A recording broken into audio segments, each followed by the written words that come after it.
et la nouvelle passerelle qui y mène.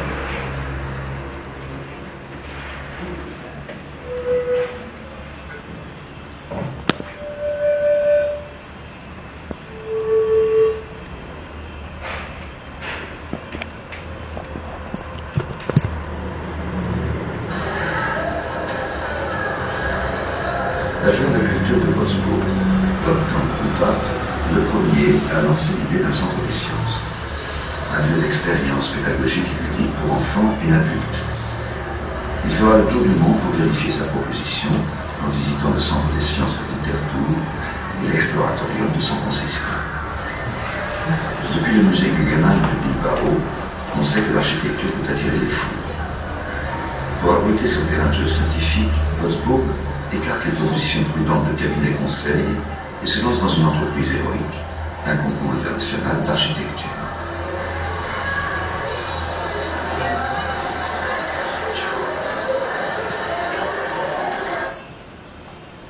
L'architecte qui remporte le concours est surtout connu pour ses nombreux dessins et ses travaux théoriques, ce qu'on appelle une architecture de papier, et n'a bâti jusqu'alors que des réalisations modestes, la caserne de pompiers de l'usine Vitra, un terminus de tramway à Strasbourg, un tremplin de ski à Innsbruck.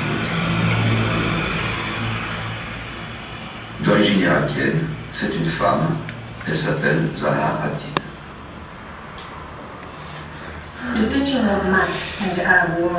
Dans le monde arabe, l'enseignement des mathématiques, de la géométrie, de la trigonométrie était une partie essentielle de l'éducation. C'était comme d'apprendre l'orthographe ou l'écriture. J'étais très bonne en maths. Et à Beyrouth, j'ai commencé par faire une licence de maths. Je n'ai pas commencé par l'architecture. J'aimais les maths. Puis j'ai étudié l'architecture à Londres et je ne suis pas retournée en Irak depuis 25 ans. C'est très récemment, quand je suis retournée à Istanbul et à Beyrouth, que j'ai relié tout cela. Les maths, la géométrie et l'architecture.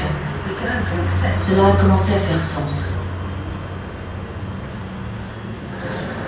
Le projet de Faeno est marqué par une double ambition, celle de Zaha Hadid, dont c'est l'une des premières grandes réalisations, et celle de la ville qui veut changer d'image. Pourtant, le bâtiment surprend par sa modestie. Il n'a que 16 mètres de haut pour 150 mètres de long. Aligné sur les voies ferrées, c'est un triangle de béton d'un seul bloc. Pas de façade monumentale.